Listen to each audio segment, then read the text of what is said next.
4장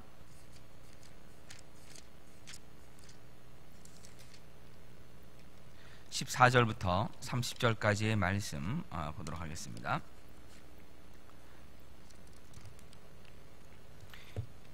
누가복음 4장 14절부터 30절까지 말씀입니다. 예수께서 성령의 능력으로 갈릴리에 돌아가시니 그 소문이 사방이 퍼졌고 친히 그 여러 회당에서 가르치심에 무사람에게 칭송을 받으시더라. 예수께서 그 자라나신 곳 나사렛에 이르사 안식일에 늘 하시던 대로 회당에 들어가사 성경을 읽으려고 서심해 선지자 이사야의 글을 들이거늘 책을 펴서 이렇게 기록된 데를 찾으시니 곧 주의 성령이 내게 임하셨으니 이는 가난한 자에게 복음을 전하게 하시려고 내게 기름을 부으시고 나를 보내사 포로된 자에게 자유를 눈먼 자에게 다시 보게 함을 전파하며 눌린 자를 자유롭게 하고 주의 은혜의 해를 전파하게 하려 하심이라 하였더라. 책을 덮어 그 맡은 자에게 주시고 앉으시니 회당에 있는 자들이 다 주목하여 보더라. 이에 예수께서 그들에게 말씀하시되 이 글이 오늘 너희 귀에 응하였느니라 하시니 그들이 다 그를 증언하고 그 입으로 나오는 바 은혜로운 말을 놀랍게 여겨 이르되 이 사람이 요셉의 아들이 아니냐. 예수께서 그들에게 이르시되 너희가 반드시 의사야 너 자신을 고치라 하는 속담을 인용하여 내게 말하기를 우리가 들은 바 가버나움에 행한 일을 내 고향 여기서도 행하라 하리라. 또 이르시되 내가 진실로 너에게 이르노니 선지자가 고향에서는 환영을 받는 자가 없느니라. 내가 참으로 너에게 이르노니 엘리야 시대의 하늘이 3년 6개월 동안 닫히어 온 땅에 큰 흉년이 들었을 때 이스라엘에 많은 과부가 있었을 때 엘리야가 그중 한 사람에게도 보내심을 받지 않고 오직 시돈 땅에 있는 사렙다의 한 과부에게 뿐이었으며 또 선지자 엘리사 때에 이스라엘에 많은 나병 환자가 있었을 때 그중에 한 사람도 깨끗함을 얻지 못하고 오직 수리아 사람 나아만 뿐이었느니라. 회당에 있는 자들이 이것을 듣고 다 크게 화가 나서 일어나 동네 밖으로 쫓아내어 그 동네가 건설된 산 낭떠러지까지 끌고 가서 밀쳐 떨어뜨리고자 하되 예수께서 그들 가운데로 지나서 가시니라. 아멘. 오늘 성경 본문은 우리가 성경 해석을 할 때 주의해야 될 한 두 가지 사항을 잘 보여줍니다. 먼저 유대인들을 비롯한 그 당시 그 고대 지중해 연안 국가에 사는 사람들의 글쓰기 습관을 보면 앞부분에 전체 요약 부분을 적습니다. 그리고 나서 그 요약분에 대한 세세한 내용들을 적습니다. 그래서 오늘 본문을 보자면 14절과 15절이 요약입니다. 그 뒤에 나오는 것에 대한 요약을 먼저 적고 그 사실을 더 풀어 설명하고 있는 것입니다. 두 번째로 볼 것은 뭐냐면 성경이 시간적 순서보다는 어떤 특정 주제를 강조하기 위해서 내용이 좀 재배치되어 있다는 것을 우리는 놓치지 말아야 합니다. 이 점에 대해서는 창세기 강의를 할 때나 요한계시록 성경 공부를 할 때도 계속 반복해서 말씀을 드렸었습니다. 그래서 오늘 본문도 시간적 순서로 이해해서는 안 됩니다. 그 이유는 예수님께서 제자들을 부르시는 장면이 언제 나오냐? 누가복음 5장에 나옵니다. 그러면은 이 누가복음 4장에 나오는 이 사건들은 다 예수님 혼자 하신 것이고 제자들 없이 하신 것처럼 여겨지게 됩니다. 그러나 그렇지가 않습니다. 병행 본문인 이 마태복음이나 또한 이 마가복음을 보면 예수님께서 나사렛에서 배척받으신 오늘 이 본문의 내용이 예수님께서 제자를 부르신 다음에도 한참 지나서 일어난 일이라는 것을 우리는 확인할 수 있습니다. 그리고 무엇보다도 요한복음 1장을 보면 예수님께서 침례 요한에게 요단강에서 침례를 받으신 후에 갈릴리로 오십니다. 갈릴리에 오셔서 제자들을 부르시고 또 가나에서 혼인잔치에서 물을 포도주로 바꾸시는 그런 기적을 행하신 다음에 유월절을 지키시러 예루살렘으로 올라가셨습니다. 이 누가복음을 보면 예수님께서 예루살렘에 가신 것은 마지막 십자가를 지실 때만 가신 것처럼 이렇게 기록되어 있습니다. 이것은 예루살렘을 마지막으로 봐서 예수님의 십자가 사건을 가장 강조하기 위해서 재배치한 것뿐이지 예수님은 3년 반의 그 공생애를 하시는 동안 이스라엘의 남자라면은 매년 새해 절기 중에 한 번은 반드시 성전에 가야 됩니다. 그래서 예수님도 유월절 같은 경우에는 성전에 올라가셨습니다. 매년. 그렇기 때문에 이것을 보면서 우리가 누가복음 보면서도 어떤 시간적 순서로 적혀 있는 것은 아니라는 것을 우리는 이제 기억하면서 성경을 읽어 가셔야 합니다. 그러면 왜 이렇게 예수님께서 배척받으신 사건이 나중에 일어난 사건, 실제적으로 학자들은 이것을 예수님의 두 번째 공생의 해 때 일어났다고 합니다. 첫째 해가 아니라 두 번째입니다. 그래서 성경에서 지금 얘기하는 것이 14절에 예수께서 성령의 능력으로 갈릴리에 돌아가시니라는 것은 무엇이냐면, 첫 번째 다시 예루살렘에 가셨다가 유대 지역의 사역을 마치시고 요한복음 4장에 보면은 사마리아 수가성을 거쳐서 갈릴리로 오시고 나서를 지금 의미하고 있는 겁니다. 그러면 지금 누가복음 4장 14절, 바로 이 부분은 어떤 거냐면, 요한복음으로 말하자면 요한복음 1장부터 4장까지의 내용, 그 다음 사건이 지금 이 누가복음 4장 14절 사건이 되는 것입니다. 그러면 앞에 있는 요한복음처럼 갈릴리에서의 첫 사역이나 유대에서 첫 사역을 먼저 적은 것이 좋을 텐데, 그렇지 않고 왜 나사렛에서 예수님께서 배척받은 사건을 굳이 맨 먼저 썼느냐에 대해서 우리는 궁금점을 가지고 오늘 본문 말씀을 읽어봐야 합니다. 우리 14절부터 한번 살펴보도록 하겠습니다. 14절을 보면 예수께서 성령의 능력으로 갈릴리에 돌아가셨습니다. 누가복음 3장 22절을 보면 예수님께서 침례를 받으신 후에 올라오셔서 물 위에서 올라오신 다음에 기도하실 때 성령님께서 비둘기 같은 형체로 예수님의 위에 임하셨습니다. 그리고 누가복음 4장 1절을 보면 예수님께서 성령님의 이끌리시어 광야에 가셔서 40일 동안 마귀에게 시험을 받으셨습니다. 성령 충만함의 근거가, 성령 충만함의 증거가 어떤 어려움이나 유혹이나 시험이 없는 삶이 아니라 성령님이 함께 하시고 성령 충만한 가운데 이끌렸을 때 비록 시험을 받고 또한 유혹을 당하고 어려움을 당하더라도 하나님 말씀만을 붙들고 승리하는 삶임을 예수님께서 친히 보여주신 겁니다. 그리고 예수님은 바로 이 성령의 능력으로 갈릴리에 돌아오셨습니다. 그럼 성령의 능력으로 갈릴리에 돌아오셔서 하신 일들이 무엇인가가 지금 오늘 본문에 나와 있는 것입니다. 여기서 우리는 매우 중요한 것을 하나 알 수 있습니다. 많은 분들이 성령의 능력이라고 이야기를 한다면 누가복음 4장 31절과 41절 그 사이에 나오는 말씀처럼 귀신을 쫓아내고 온갖 질병을 고치는 것 같은 이런 기적이 일어나는 것으로만 생각합니다. 그러나 이 누가복음 4장 14절부터 41절 이 전체에서 가장 핵심적인 것은 무엇이냐면, 성령의 능력은 하나님의 말씀을 가르치시는 것으로 나타났고 하나님 나라의 복음을 전하는 것으로 나타났다는 사실입니다.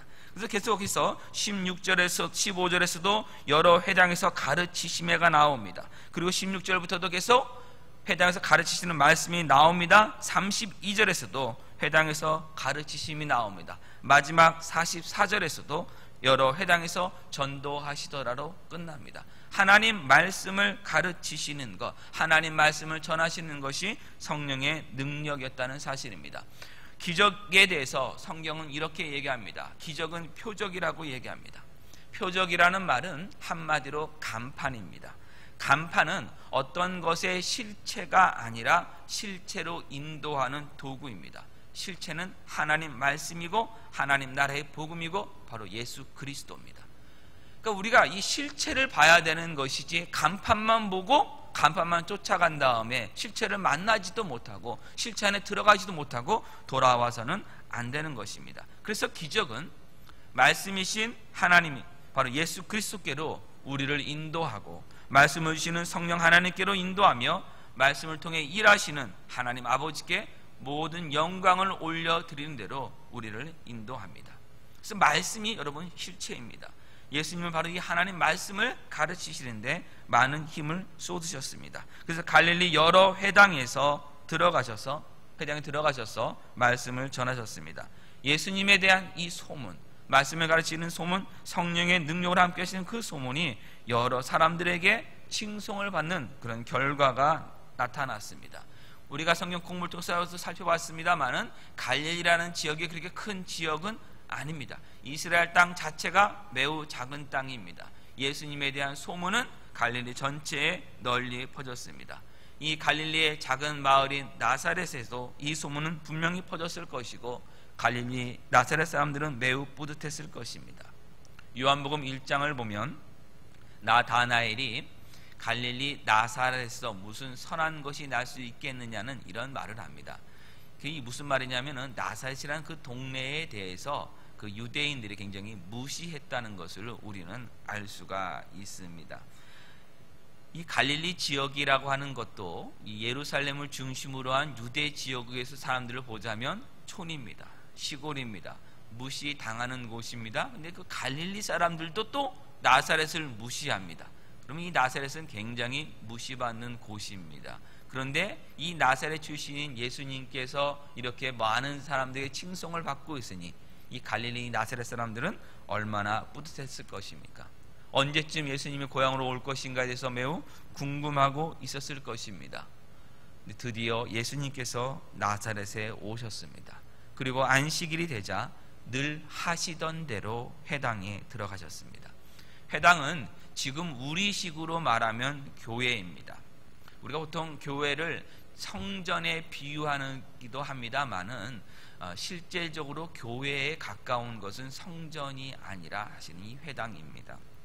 회당은 유대인들이 바벨론에 망하게 되었을 때, 유대 나라가 망하게 되었을 때 바벨론 유배를 갔습니다. 근데 바벨론 유배를 가니까 성전 제사를 드릴 수가 없고 하나님 말씀을 들을 수가 없는 형편이 되었습니다. 그러자 그들이 회당이라는 것을 만들어서 하나님 말씀을 보존하고 하나님 말씀을 가르치기 위해서 이 회당을 세웠습니다. 근데 이 회당이 나중에 유대인들이 다시 가나안 땅으로 돌아온 이후에도 이 회당 문화는 계속 지속되었고, 예수님 당시에 예루살렘과 같은 큰 도시에는 유대인들의 그 회당의 숫자가 수백 개가 되었다는 이런 기록이 있습니다. 이런 것을 보면은 교회는 지역마다 하나만 있으면 된다라고 하는 어떤 그 지방 교회의 주장이라든지, 아니면 많은 분들이 교회가 왜 이렇게 많으냐고 하는 그런 이야기는 합당한 것은 아닙니다.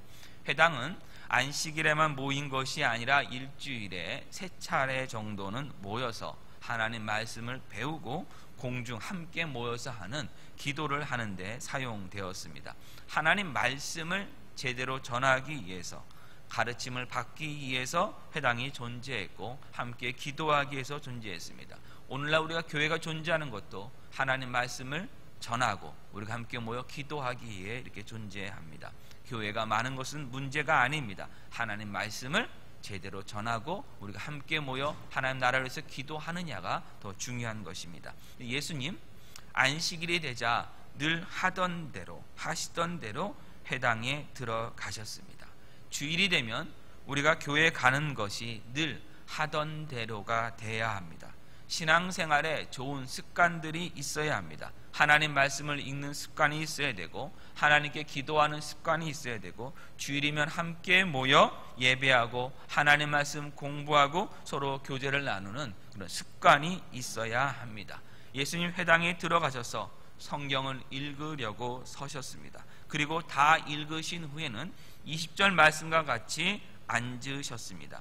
느헤미야 8장 5절을 보면 에스라가 하나님 말씀을 읽으려고 책을 펼 때에 모든 백성이 일어서니라고 말씀합니다. 이 다음 주부터는 우리가 성경 봉독 시간에 다 일어나도록 하겠습니다. 그 전에가 제가 목회할 때는 성경 봉독 시간에 다 일어나서 같이 말씀을 읽었습니다. 지난 2년 동안은 이렇게 일어서시란 말씀을 안 들었는데, 다음 주부터는 다 일어서셔서 하나님 말씀 함께 받도록 하겠습니다. 하나님 말씀 읽을 때, 우리 예배 드릴 때, 성경 봉독할 때 일어서는 것도 늘 하던 대로가 되면 됩니다. 좋은 습관, 하나님 말씀 받을 때 우리 하나님 말씀에 대한 경외함을, 또 감사함을 우리가 표현해야 합니다. 예수님이 이렇게 나사렛 회당에서 이제 말씀을 읽으셨는데, 그 읽으신 말씀은 이사야서였습니다. 원래 안식일에는요, 회당에서 모세오경을 읽었습니다. 약 3년에 3년 반 정도에 걸쳐서 모세오경을 나눠서 읽어 나갔습니다. 그럼 이 3년만 동안에 이것을 읽고 나서 뭐 했냐면 그것을 또한 가르쳤습니다. 읽은 사람이 풀어주거나 다른 사람이 그 말씀을 풀어주었습니다. 여러분, 회당에서 말씀 읽는 시간이 얼마 정도 될 것 같습니까? 3년 반 동안에 매주라고 하면은 한 150번 아닙니까? 그렇죠? 150번에서 한 170번 정도 될 텐데 그 시간 동안에 모세 오경, 창세기부터 시작해서 신명기까지 다 읽으려면 한 번에 읽을 때 시간이 꽤 많이 걸리는 겁니다. 그리고 그 말씀을 풀어주기 때문에 시간이 많이 걸렸습니다. 해당의 모임에 가보면은 금요일날 뭐 오후라든지 저녁에 가보면요, 뭐 1시간, 2시간에 끝나는 게 아니라 한 3, 4시간 정도 이 사람들이 모임을 갖습니다. 하나님 말씀을 읽고 하나님 말씀을 공부하는데 시간을 그렇게 쓰고 있는 것입니다. 회당에서는 이렇게 안식일 때는 모세 오경을 읽었는데 예수님은 지금 이사야서의 말씀을 읽으셨습니다. 그래서 신학자들은 이걸 어떻게 설명하냐면은 보통 한 7명이 나와서 말씀을 읽는데 회당에서 어떤 사람이 그 말씀을 읽고 설명할 때 좀 짧게 하면은 시간이 남기 때문에 그 사람에게 또 다른 것도 한번 더 해보라고 이야기할 때 다른 부분을 읽었다든지, 아니면 그 사람의 설교가 너무 좋아서 또 다른 설교도 한번 더 듣고 싶다고 뭐 앵콜 요청처럼 했을 때 그 사람이 또 준비한 다른 말씀을 전한 것이다 라고, 예수님도 아마 그런 것이 아니었겠느냐라고 이렇게 생각을 합니다만은 제 생각으로는 그날 정해진 모세 오경, 읽어야 된 그 모세 오경의 말씀을 읽으시면서 설명하시면서 예수님께서 이 말씀을 설명할 때 다른 부분 더 필요하다, 내가 그래서 이사야서 말씀도 함께 이렇게 전하겠다고 이렇게 하신 것이 아닌가, 이렇게 그냥 조심스럽게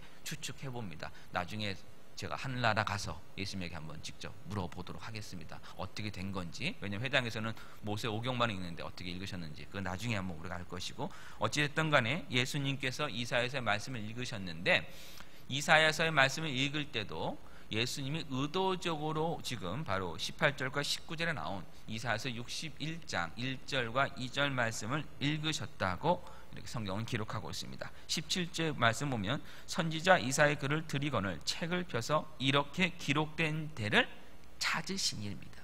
예수님이 일부러 이사야에서 61장 1절과 2절 말씀으로 가신 겁니다. 또한 이사야에서 61장 1절과 2절을 보면 그 1절이 바로 18절에 나온 것이고 2절이 19절에 나온 것인데 이 2절 뒷부분의 말씀이 사실 빠져 있습니다. 그러니까 예수님께서는 뒷부분을 읽지 않으신 것입니다. 그러니까 의도적으로 예수님의 말씀을 전하시기 위해서 이사야서 61장 1절과 2절 말씀을 택하셨음을 우리는 알 수가 있습니다. 이렇게 이사야서 61장 1절과 2절 말씀을 찾아서 읽으신 다음에 두루마리를 덮으시고 두루마리 책을 보관하는 사람에게 이렇게 주신 다음에 앉으셨습니다. 그러자 해당에 있는 모든 사람들이 예수님을 주목했습니다. 이것은 무엇을 얘기하냐면 예수님이 앉으셔서 이 말씀을 풀어주신 겁니다. 설교를 하신 겁니다. 하나하나 이 말씀이 무슨 뜻인가를 알려주신 것입니다. 그러니까 그것이 그 당시의 풍습이었습니다. 그래서 사람들은 말씀을 읽고 앉은 다음에는 말씀을 읽은 사람들을 집중했습니다. 무슨 말씀을 전할 것인가, 하나님의 말씀을 어떻게 우리에게 전해줄 것인가를 그들은 주목해서 본 것입니다.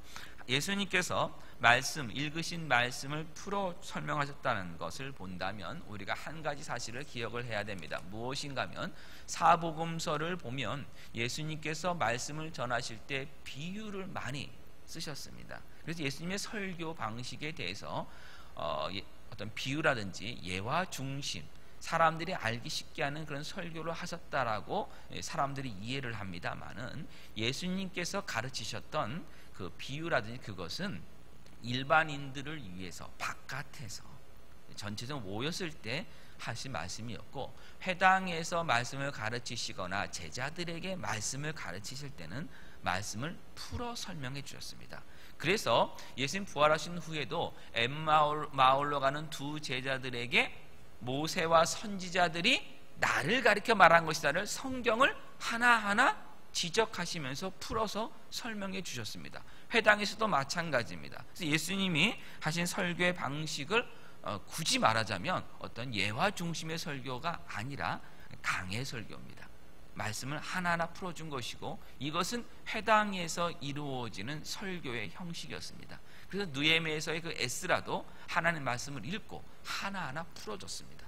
그것이 강해 설교의 원형입니다. 예수님이 무슨 말씀을 다 하셨는지에 대해서는 지금 누가는 기록하고 있지 않습니다. 다만 예수님께서 말씀 하나하나를 다 설명해 주신 다음에 마지막에 이르러 이 이사야서에 기록된 700년 전에 기록된 이 예언의 말씀이 오늘 너의 귀에 임하였느니라는 그 말씀을 하셨음을 알려줍니다. 예수님의 설교를 듣고 나서 나사렛 사람들은 예수님을 칭찬합니다. 22절 보니까 그들이 다 그를 증언하고 칭찬했다는 말이 나옵니다. 은혜로운 말씀이었다라고 다 놀랍게 여깁니다. 그런데 거기서 멈추질 않고 한 가지 말을 더 덧붙입니다. 이 사람이 요셉의 아들이 아니냐. 여러분, 이것은 칭찬이 아닙니다. 목수 요셉의 아들인데 어떻게 이처럼 은혜로운 말씀을 전하니 정말 놀라운 일이 아니겠는가 하면서 예수님을 더 칭찬하기 위해서 쓴 것이 아닙니다. 왜 그런가 하면 예수님께서 이사야서 61장 1절과 2절 말씀을 읽고 설명하신 것이 무엇인가 하면 이것이 하나님이 보내시는 바로 메시아에 관한 말씀입니다. 18절 말씀 보겠습니다. 주의 성령이 내게 임하셨으니 이는 가난한 자에게 복음을 전하게 하시려고 내게 무엇을 부으시고 기름을 부으시게요. 기름을 붓는다는 것이 무슨 뜻입니까, 여러분? 기름을 붓는다는 게 무슨 뜻이에요? 그리스도란 말입니다. 메시아란 말입니다. 메시아란 뜻 자체가 기름 부음을 받은 자입니다. 그리스도란 말 자체가 기름 부음을 받은 자란 뜻입니다. 예수님이 기름을 받으신 그리스도임을 지금 증명하고 있는 것입니다. 성령님이 임하신 사람, 기름 부음을 받은 사람, 바로 그리스도 메시아입니다. 그리고 하나님께서 나를 보내셨다. 내가 온 것은 내 일을 하기 위해서 온 것이 아니라 하나님이 보내셨다라고 지금 말씀하고 있습니다. 근데 이 말씀이 하나님께서 성령을 부으신 사람, 성령님이 임하신 사람, 기름 부으신 사람, 하나님이 보내신 자가 왔다는 것입니다. 어디에? 지금 이 자리에. 오늘 너희의 귀에 이 말씀이 응하였느니라라고 예수님 말씀하신 것은 내가 바로, 예수님이 바로 하나님이 보내신, 하나님이 기름 부으신 그리스도이심을 예수님이 선언하신 겁니다. 그러자 사람들이 하나님 말씀을 잘 전하고 은혜로운 말씀인 것은 알겠는데 예수님은 목수의 요셉의 아들일 뿐이지 하나님이 보내신 그리스도가 아니라고 말한 것이 이는 요셉의 아들이 아니냐라는 그런 말입니다. 그렇게 말했기 때문에 예수님께서 그들에게 뭐라고 말씀하셨습니까? 너희는 반드시 의사가 너 자신을 고쳐라는 그 말을, 아마 그 속담을 사용해서 내게 말하기를 가버나움에서 행했던 그 모든 일을 여기 너의 고향인 나사렛에도 행하라고 한다고 말씀하셨습니다. 이것은 예수님 보고 기적이나 행하면 되지 다른 데서 행한 것처럼 말씀 잘 그냥 풀어주고 그리고 기적만 행하면 되는 것이지, 좀 멋진 일만 하면 되는 것이지 네가 무슨 그리스도냐고 지금 그들이 말한다는 것입니다. 이스라엘을 구원할 메시아가 목수 요셉의 아들이냐고 생각하는 바로 이 나사렛 사람들의 그 속마음을 예수님께서 지금 꾸짖으신 것입니다. 예수님 보십시오, 여러분. 칭찬만 듣고 끝나실 수 있었습니다. 뭐만 안 했으면, 이 말씀만 전했으면 참 은혜로운 겁니다. 그런데 그 마지막에 설명 가운데 이 이사야서의 말씀이 오늘 너의 귀에 응하였느니라, 이 말만 덧붙이지 않았다면 모든 사람들이 야 정말 은혜로운 말씀이었습니다, 너무 좋았습니다라고 다 칭찬할 수 있었습니다. 나사렛에서 정말 큰 인물이 났다고 서로 기뻐할 수 있었습니다. 거기다 덧붙여서 그들이 원하는 기적을 몇 가지만 더 행하여 줬다면, 병자들을 고치고 귀신을 쫓아내는 그런 일들을 그곳에 몇 가지만 더 행하여 줬다면 사람들이 정말 박수를 치면서 난리가 났을 것입니다. 예수님의 인기는 더 올라갔을 것입니다. 그런데 예수님은 그 표면적 인기 뒤에 숨어있는 이 사람들의 마음을 아셨습니다. 그 중심을 아셨습니다. 그래서 예수님은 인기를 택하시지 않고 사람들의 그 속마음을 들춰내셨습니다. 뭐라고 말씀하십니까? 선지자가 고향에서는 환영을 받는 자가 없느니라며 예수님도 바로 기름 부음을 받은 선지자이심을 말씀하셨습니다. 그리고 그 예로 엘리야와 엘리사 때 일어난 일을 말씀하셨습니다. 이스라엘 사람 가운데서도 가난한 과부들이 있었고 나병 환자들도 있었지만 그들은 은혜를 입지 못하고 오히려 이방인들이 은혜를 입었다는 말씀을 하시자 28절과 같이 회당에 있는 모든 사람들이 크게 화를 냈습니다. 그리고 그들이 일어나서 예수님을 동네 바깥으로 쫓아냈습니다. 그냥 쫓아내는 것이 몸으로 밀어쳤다는 것이 아니라 끌고 간 것입니다. 예수님을 끌고 산 낭떠러지로 갑니다. 왜 끌고 갔습니까? 거기서 밀쳐 떨어뜨리려고 하는 것입니다. 돌로 죽이려고 하는 것인데 이것은 그들이 예수님이 선지자임을 인정하지 않았기 때문입니다. 아니요, 더 나아가서 하나님 말씀을 잘못 가르쳐주고 있는 거짓 선지자로 오히려 말하고 있는 것입니다. 왜 그렇습니까? 그들이 원하는 말씀을 하지 않았기 때문입니다. 다른 말씀을 그들이 예수님이 전해주셨기 때문입니다. 이 절체절명의 낭떠에서 밀쳐 떨어지는 그 절체절명의 순간인데 그때 기적이 일어납니다.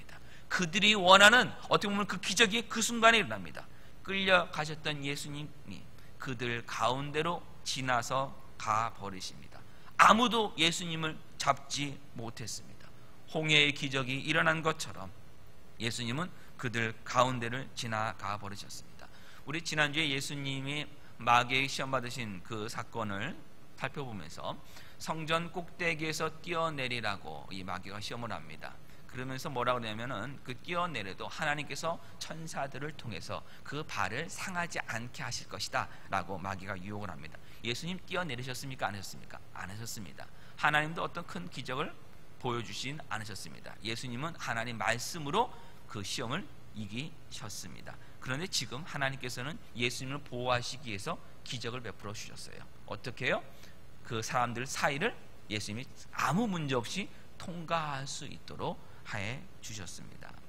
그러니까 그들이 바랬던 그 기적이 엉뚱한데 사실은 일어난 것입니다. 무엇입니까? 하나님께서 예수님이 누구신지를 그들에게 보여주신 거예요. 확실하게 보여주신 거예요. 하나님께서 함께 하시는 사람, 성령님이 함께 하시는 사람, 하나님이 보내신 자이기 때문에 하나님이 보내신 자, 하나님이 책임져 주시고 하나님 인도하심을 직접 확인시켜 주신 겁니다. 그러면 이제 우리가 볼 것은 이겁니다. 왜 이 나사렛 사람들이 이렇게 정말 예수님을 죽이려고 할 만큼 화가 났느냐는 것입니다. 그 이유는 예수님의 그 마지막 말씀이 그들의 자존심을 건드렸기 때문입니다. 앞에서 말씀드렸듯이 유대에 사는 사람들이 갈릴리 사람들을 무시했다고 했습니다. 갈릴리 사람들도 또 나사렛 사람을 무시했습니다. 그들은 유대인 중에서도 많은 사람들이 무시하는 나사렛에 살고 있지만 그래도 유대인입니다. 더군다나 안식일이면 회당에 모여서 하나님 말씀을 듣고 배우고 가르치는 사람들이었습니다.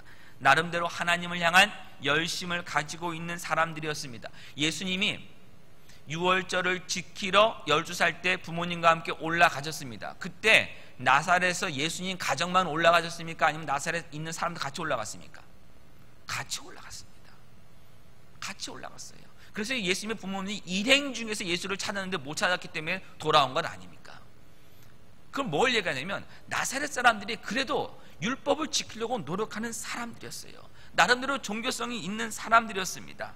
나름대로 하나님 앞에 제대로 살아보겠다고 노력하는 사람들이었습니다. 그런데 그들의 현 상태를 뭐라고 얘기하냐면 가난한 자고 포로된 자고 눈먼 자들이고 눌린 자라고 예수님 말씀하여 주셨습니다. 나사렛 회당에 모인 사람들이 비록 물질적으로는 큰 부자는 아니었지만 먹고 사는 데는 불편한 어떤 사람들입니다. 로마와 헤롯이 통치하고 있는 그 갈릴리 지역이었습니다만은 그들이 포로된 상태는 아니었습니다. 회당에 걸어 나올 수 있는 건강도 있고 눈도 다 보이는 사람들이었습니다. 누군가에게 눌려있지도 않은 사람들이었습니다. 그런데도 불구하고 그들에게 뭐라 그러냐면 너희가 가난한 자라고 얘기합니다. 너희가 포로된 자라고 얘기합니다. 너희 눈이 멀었다고 얘기합니다. 너희가 눌렸다고 얘기합니다. 그것은 눈에 보이는 가난함이 아니라 바로 영적인 가난함을 의미하고 있는 것이고 영적인 포로됨을 이야기하고 있는 것입니다. 영적으로 눈이 멀었다는 걸 말씀하고 있는 것이고 영적으로 눌려있다는 것을 지금 보여주고 있는 것입니다. 그렇기 때문에 그들에게 지금 필요한 것은 뭐냐면 그들의 스스로 이 어려움에서 이 눌려 나오는 것이고 포로돼서 나오는 것이 아니라 포로도 자신이 탈출할 수가 없는 것입니다. 눌려있는 것입니다. 가난합니다. 다른 것을 살 수가 없습니다. 자기 능력으로 아무것도 할 수 없습니다. 눈 멀어 있습니다. 다른 것을 볼 수가 없습니다. 눈이 떠지지 않으면 아무것도 할 수가 없는 것입니다. 바로 이 자신들의 모든 무능력함을 알고 하나님이 보내신 그리스도 메시아 예수 그리스도를 영접해야 한다는 사실을 예수님께서 말씀하셨을 때 그들은 그들의 자존심이 지금 다 무너졌던 것입니다. 다른 사람도 아니고 우리가 잘 알고 있는 목수 요셉의 아들인데, 어릴 때부터 받는 그 목수 요셉의 아들인데 어떻게 너를 믿어야 우리가 여기서 나올 수 있다고 생각하느냐. 우리는 그렇게 가난하지도 않고 우리 영혼은 그래도 하나님 향해서 내가 나가고 있는 것이고 나는 포로가 아니라 나는 자유를 누리고 있는데 무슨 나보고 가난하다고 얘기하고 예수님 없이는 안 된다고 이야기하고 있냐고 그들이 지금 화를 낸 것입니다. 그들 스스로 보기에 그 정도로 비참한 상태는 아니라는 것입니다. 유대인입니다. 아브라함의 후손입니다. 하나님 말씀 열심히 배우고 가르치고 살려고 노력하고 있습니다. 이렇게 살면 하나님께서 복 주실 것이라고 그들은 믿고 있습니다. 그런데 예수님은 그들에게 너희는 아무런 소망이 없는 사람들이라고 얘기합니다. 가난한 사람은 최소한의 그 생존을 필요한 것을 자기가 가진 능력으로 구할 수 없는 사람을 가난하다고 이렇게 얘기합니다. 그럼 영적인 가난함은 무엇입니까? 하나님의 복과 은혜와 생명이 있어야만 살 수 있는데 그것을 얻을 수 없다는 겁니다. 무엇으로 해요? 그들이 가진 능력으로요. 하나님 앞에 영적인 파산 선고를 받은 사람입니다. 하나님 나라가는 그 모든 길이 우리의 능력이나 우리의 지혜나 우리의 행함으로 우리의 노력으로 이루어지는 것이 아니라 하나님의 은혜가 아니면, 바로 복음이 아니면, 은혜의 복음이 아니면 하나님께서 그 길을 열어주시고 하나님이 알려주시고 하나님 모든 걸 준비해 주지 않으시면 안 된다고 하는 그 복음이 아니면 좀 하나님 나라에 갈 수 없다는 그 가난한 상태라는 것을 인정하지 않은 것입니다. 포로됐다는 것은 영적으로 제 종에 있다는 것입니다. 어둠의 왕국에 들어가 있다는 것입니다. 우리를 죄로 묶은 바로 이 어둠의 권세를 갖고 있는, 공중의 권세를 갖고 있는 자에게 지금 잡혀 있다는 것입니다. 스스로의 힘으로는 탈출할 수 없는 이 비참한 상태를 가리키고 있습니다. 눈먼 자는 빛을 볼 수 없는 사람입니다. 눈이 기적적으로 열리지 않으면 빛 대신 예수 그리스도를 볼 수 없는 사람입니다. 성령님께서 저와 여러분을 찾아와 주셔서 우리 눈을 밝혀 주셨기 때문에 우리가 바로 이 복음을 볼 수 있는 것입니다. 우리 눈으로 복음을 볼 수 없고 들을 수 없습니다. 눌린 자는 마음의 산산이 부서진 사람, 영적으로 회복에 소망이 없는 사람을 가리킵니다. 그냥 깨진 것이 아니에요. 완전히 부서진 겁니다. 그렇기 때문에 다시 붙일 수도 없다는 겁니다. 아무런 소망이 없는 상태를 얘기합니다. 이렇게 아무런 소망이 없는 사람, 오직 하나님의 은혜가 주어지지 않으면 스스로의 힘으로 아무것도 얻을 수도 없고 할 수 없는 사람이라는 것을 지적받자 그들이 화가 난 것입니다. 은혜의 복음이 없으면 하나님 나라에 들어갈 수 없다고 하는 그 말이 그들의 심령을 화나게 만든 것입니다. 우리가 예수님에 대해 생각할 때 참 많은 사람들이 예수님은 좋아한다고 얘기합니다. 예수님은 존경한다고 얘기합니다. 예수님의 그 사랑에 대해서 많은 사람들이 감사합니다. 예수님의 선하심을 얘기하고 선하게, 예수님처럼 선하게 살자고 할 때 사람들은 기분 나빠하지 않습니다. 예수님을 믿지 않는 사람들도 그런 말에 대해서만큼은 다 좋아하고 칭찬합니다. 그러나 그들의 죄를 지적하고 그들의 영혼의 상태가 가난하고 포로되어 있고 눈멀어 있고 눌려 있다고 하면 듣기 싫습니다. 너나 잘하라고 이렇게 얘기하는 겁니다. 너 자신부터 지키라고 너 자신부터 바뀌라고 얘기하는 것입니다. 예수님 뭐라 말씀하셨어요? 낯선 사람들에게 너희가 의사야, 너 자신부터 고치라고 한다고 했습니다. 지금 예수야, 네가 목수의 아들이 그거부터 해결해야 되는 거 아니냐라고 지금 얘기한 겁니다. 그처럼 세상 사람들 예수님께서 정말 하신 그 말씀들, 사랑과 정말 윤리적인 거, 도덕적인 거, 좋은 거 하신 거, 산상순의 말씀 전하는 거 할 때는요 다 좋아합니다. 그러나 하나님의 은혜의 복음을 받지 않으면 아무런 소망이 없는 죄인임을 지적할 때는 너나 잘하라고 얘기하는 것입니다. 지금 똑같은 모습이 이 안에 나오고 있는 것입니다. 바로 그때 예수님 고향 사람들에게 인기 끄는 것만을 추구하지 않으셨습니다. 예수님은 우리의 심령의 상태를 정확히 보여주셨습니다. 어떤 심령의 상태입니까? 나사렛 사람들도 이방인들과 다를 바 없이 이방인 중에서도 여인이고 과부이고 환자인 정말 더 나쁘고 더 정말 비참하고 있는 그 사람과 똑같이 아무런 소망이 없는 사람, 하나님 앞에 영적으로 가난한 사람, 그렇게 하나님의 은혜가 부어지지 않으면, 하나님의 복음이 주어지지 않으면 아무런 소망이 없는 사람, 이방인과 아무런 차이가 없음을 예수님이 확인시켜 주셨습니다. 고향 사람들이라고, 예수님이 그들을 잘 아신다고, 유대인이라고 예수님 특혜를 주시지 않았습니다. 하나님이 보내신 예수 그리스도를 영접하지 않으면, 환영하지 않으면, 유일한 구원자로 주님으로 믿지 않으면 이방인과 똑같은 운명에 처할 것을 예수님 말씀하셨습니다.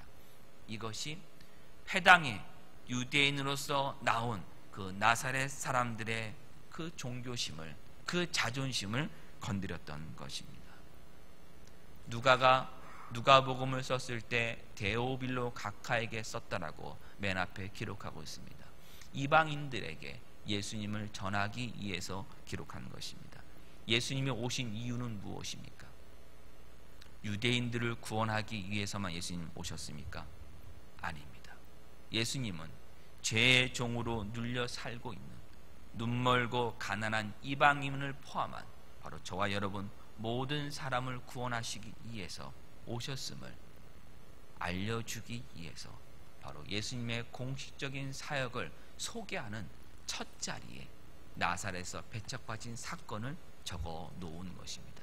예수님의 사역이 이방인을 향해 지금 가고 있다는 그 사실을, 모든 민족을 부르시는 그 하나님의 보내신 자로 왔음을 알려주기 위해서 나사렛에서 배척받은 사건이 한참 뒤 1년 뒤에, 공생에서도 1년 뒤에 사건인데도 불구하고 맨 앞에 적어 지금 놓은 것입니다.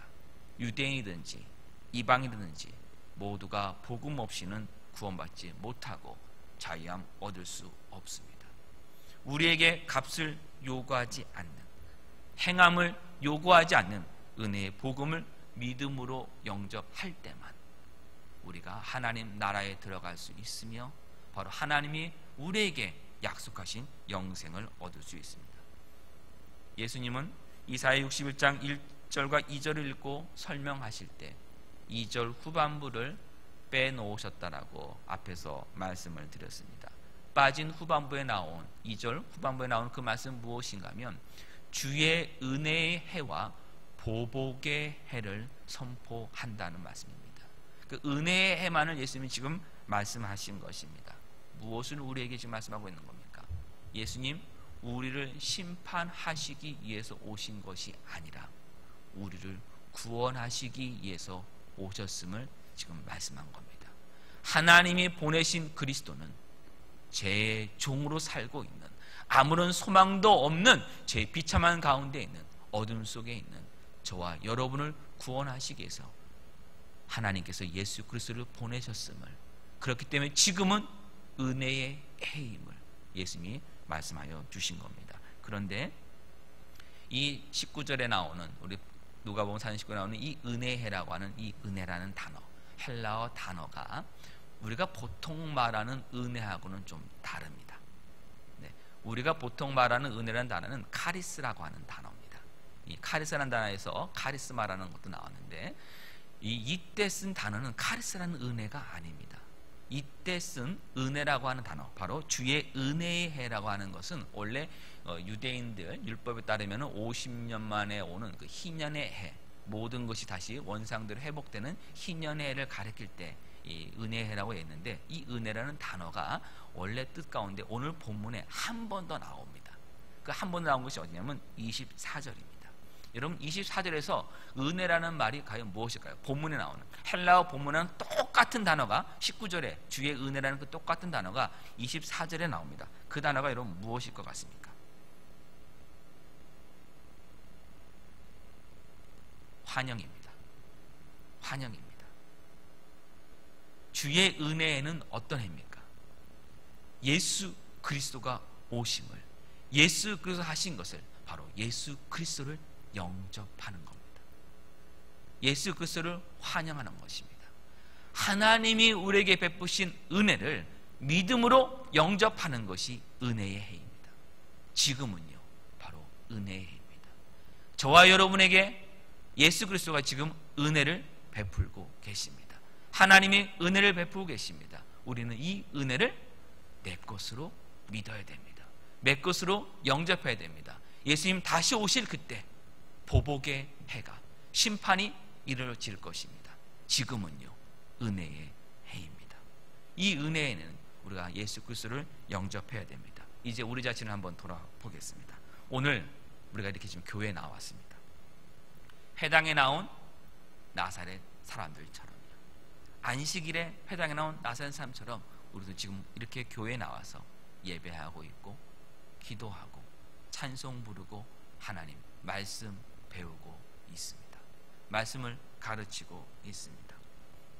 그러면 지금 우리는 어떤 말씀을 기대하고 있습니까? 어떤 일이, 하나님께서 우리에게 어떤 일을 행하실지를 지금 기대하고 있습니까?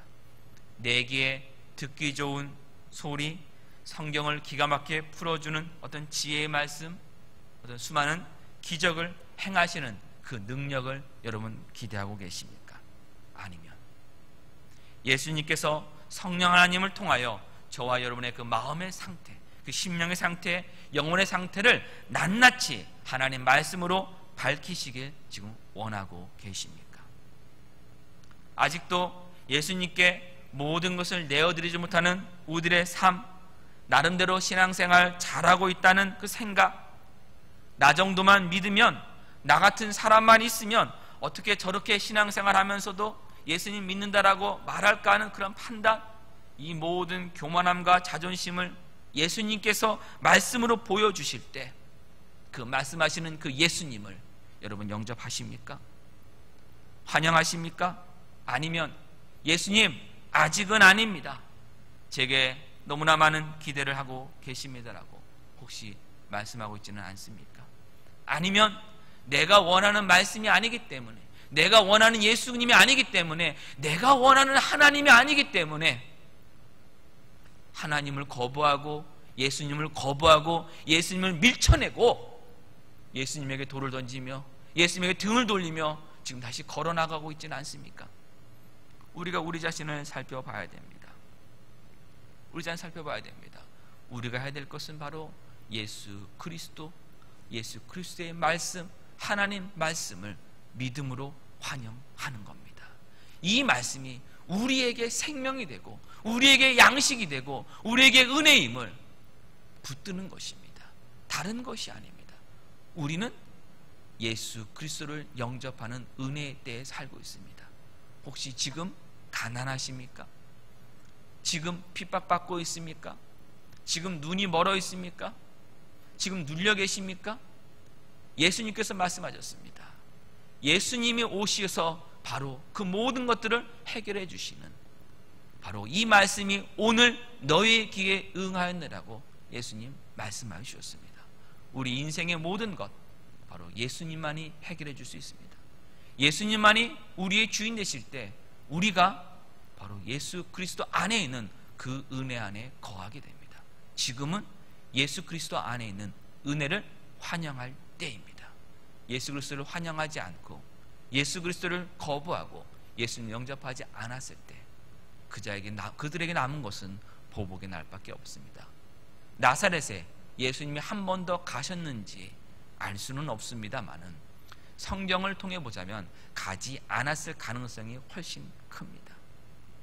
앞에서 맨 앞에 말씀드렸듯이 마태복음과 마가복음에서는 예수님께서 나사렛에 배척받은 사건이 중간 부분에 나옵니다.